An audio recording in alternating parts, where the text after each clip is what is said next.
बिस्मिल्लाहिर्रहमानिर्रहीम। अस्सलाम वालेकुम रहमतुल्लाहि वबरकातुहू। उम्मीद करती हूँ आप सब स्टूडेंट्स खैर खैरियत से होंगे, ईमान की बेहतरीन हालत में होंगे। सूरह बकरा आयत नंबर 62, इसकी मज़ीद तफसील देख लेते हैं। कहाँ से? जो कोई भी अल्लाह ताला पर और क़यामत के दिन पर ईमान लाए और नेक अमल करे, इनके अजर इनके रब के पास है और इन पर ना तो कोई खौफ है ना उदासी। बाज़ जदीद मुफस्सिरीन को इस आयत का मफहूम समझने में बड़ी गलती लगी है और इससे इन्होंने वहदत अदियान का फ़लसफ़ा कशीद करने की मज़मूम सगी की है। यानी क्या मतलब है इसका? रिसालत मोहम्मदिया पर ईमान लाना ज़रूर नहीं, क्योंकि इसमें मोहम्मद सल्लल्लाहु अलैहि वसल्लम का जिक्र नहीं किया गया, तो वो समझते हैं कि जस्ट अल्लाह ताला पर, आखिरत पर और अच्छे अमल करो, बस आपको जो है नेक अमाल का अजर मिलेगा। बल्कि जो भी जिस दीन को मानता है, अब ये जो गलत मतलब जिन्होंने निकाला है, जो भी जिस दीन को मानता और इसके मुताबिक ईमान रखता और अच्छे अमल करता है, इसकी निजात हो जाएगी। ये फ़लसफ़ा सख्त गुमराह कुन है। आयत की सही तफसीर ये है कि जब अल्लाह ताला ने साबका आयात में यहूद की बदअमलियों और सरकशियों और इसकी बिना पर इनके मुस्तहिक अजाब होने का तस्करा फरमाया, तो जहन में इश्काल पैदा हो सकता था कि इन यहूद में जो लोग सही किताब इलाही के पैरों और अपने पैगम्बर की हिदायत के मुताबिक ज़िंदगी गुजारने वाले थे, इनके साथ अल्लाह ताला ने क्या मामला फरमाया या क्या मामला फरमाएगा।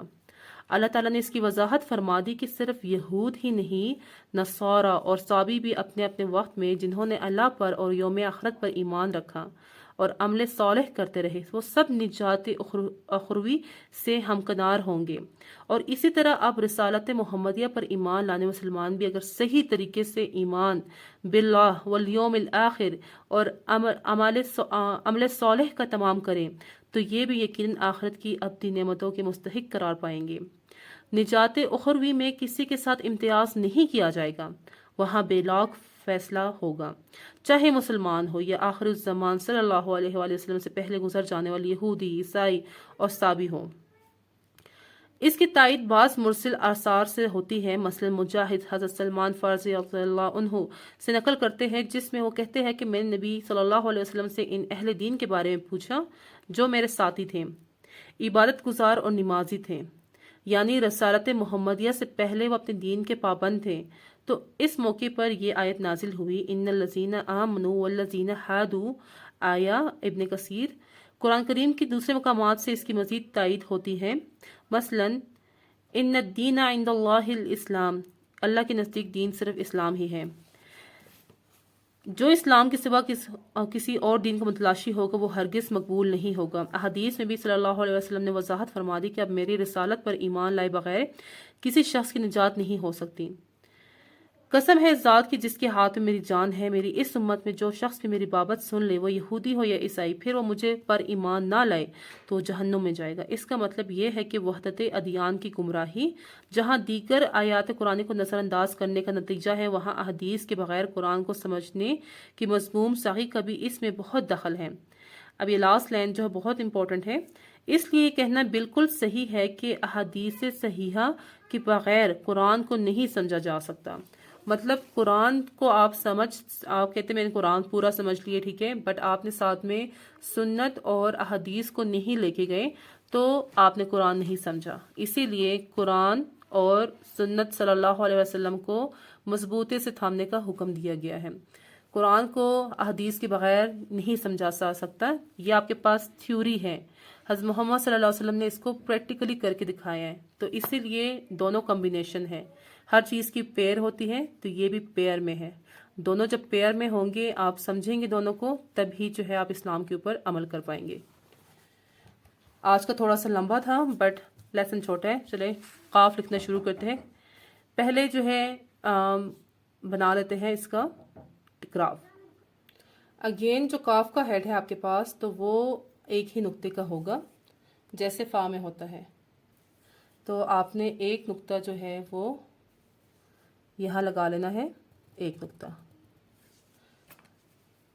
इसके अंदर आपके पास काफ का हेड होगा। अब तीन नुक्तों में ये भी आपके पास है। अब कैसे आपने स्टार्ट लेना है कि आपने जो है गोलाई देते हुए नीचे जाना है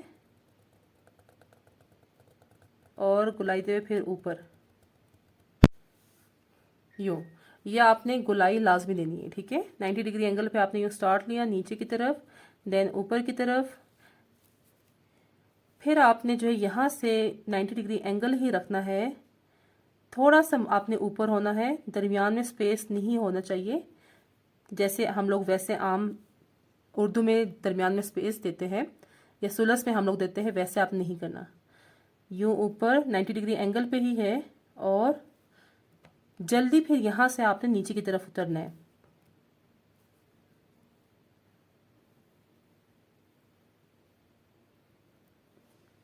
یوں اب یہاں پہ آپ دیکھ سکتے ہیں کہ سپیس بہت زیادہ کم ہے، جبکہ فا میں آپ کے پاس یہاں پہ سپیس دیکھیں کافی زیادہ ہے۔ تو یہ آپ کے پاس ایک تو ہیڈ میں ڈفرنس ہے، اور سیکنڈلی یہاں پہ ڈفرنس ہے۔ پھر آگے جو ہے آپ نے کرنا کیا ہے کہ جیسے الف کا آپ لوگ بناتے ہیں، ٹھیک ہے، تو سیم آپ نے الف کی طرح یہاں سے گولائی دینی ہے، اور پھر یہاں پہ اوپر جانا ہے۔ اب اس کا ہیڈ کا جو مڈ پارٹ ہے وہاں تک اوپر، پھر یہاں پہ آپ نے اس کی نوک نیچے کی طرف، جسٹ یہ اس میں ہے، ٹھیک ہے۔ تو بہت ہی آسان لیسن ہے، کوئی بھی اس میں مشکل کام نہیں ہے، جسٹ ہیڈ پہ فوکس کرنا ہے۔ 90 ڈگری اینگل پہ ہی نیچے، اب 90 ڈگری اینگل پہ ہی آپ نے یوں ترچھا ہوتے جانا ہے،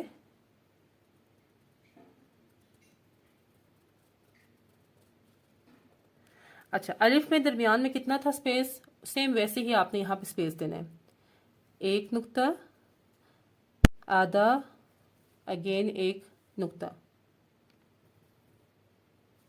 تو اس کا مڈ جو ہے یہاں تک آپ نے نیچے ٹچ ہونا ہے۔ 90 ڈگری اینگل پہ ہی آپ کا قلم ہے، اور یہ آپ نے ٹچ کیا اسے۔ اب جیسے سیم یہاں پہ آپ کے پاس باریکی ہے، پھر یہاں پہ چوڑائی ہے، سیم آپ نے یہاں پہ بھی پہلے آپ کے پاس چوڑائی ہوگی، دین آپ نے باریکی کرنی ہے، اور آپ کو پتہ ہے کہ یہ چوڑائی باریکی تقریباً آپ کے پاس ایک نقطہ اور آدھے نقطے کے اندر اندر ہی ہوتا ہے، تو یہاں تک۔ دین یہاں سے جو ہے آپ نے 90 ڈگری اینگل پہ ہی قلم کو رکھا، اور اوپر کی طرف آپ نے اس کو اٹھانا ہے آہستہ آہستہ،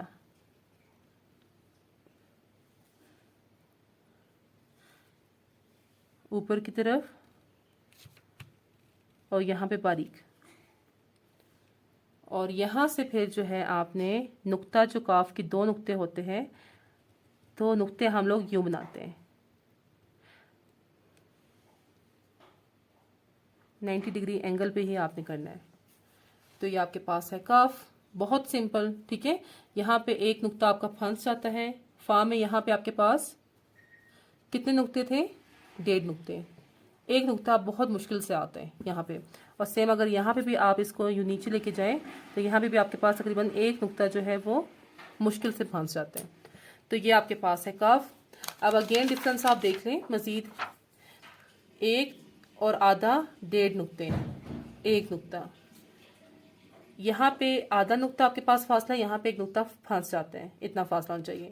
ہیڈ میں ڈفرنس، ہیڈ میں آپ ڈفرنس دیکھ لیں، یہاں پہ ہیڈ کے نیچے جو گردن ہے وہاں پہ ڈفرنس آپ چیک کر لیں، یہاں پہ آپ چیک کریں بہت ہی کم سپیس ہو۔ درمیان میں آپ کے پاس اگر یہاں پہ دیکھا جائے، ٹھیک ہے، تو یہ تقریباً 3 نقطے بن رہے ہیں، اور یہاں پہ آپ کے پاس 2.5 نقاط۔ تو یہ ڈفرنس ہے فا اور کاف میں۔ آئی ہوپ سمجھ آ گیا ہوگا۔ تو اگین اگر آپ اس کی بھی جو ہے دیکھیں نزول، ٹھیک ہے، تو یہاں پہ 1، 2 اور 3، دو حصے جو ہے آپ کے پاس، 1 اور 2 حصے آپ کے پاس نزول کے ہیں، نیچے کی طرف آ رہے ہیں، پھر ایک حصہ اٹھان اوپر کی طرف ہے۔ تو یہ بھی سملیرٹی ہے فا کی طرح۔ تو اچھے سے پریکٹس کیجیے گا، مجھے سینڈ کیجیے گا، کوئی بھی مشکل ہو تو آپ پوچھ سکتے ہیں۔ اپنا بہت خیال رکھیے، ملتی ہوں نیکسٹ کلاس میں، تب تک کے لیے اللہ حافظ اینڈ فی امان اللہ۔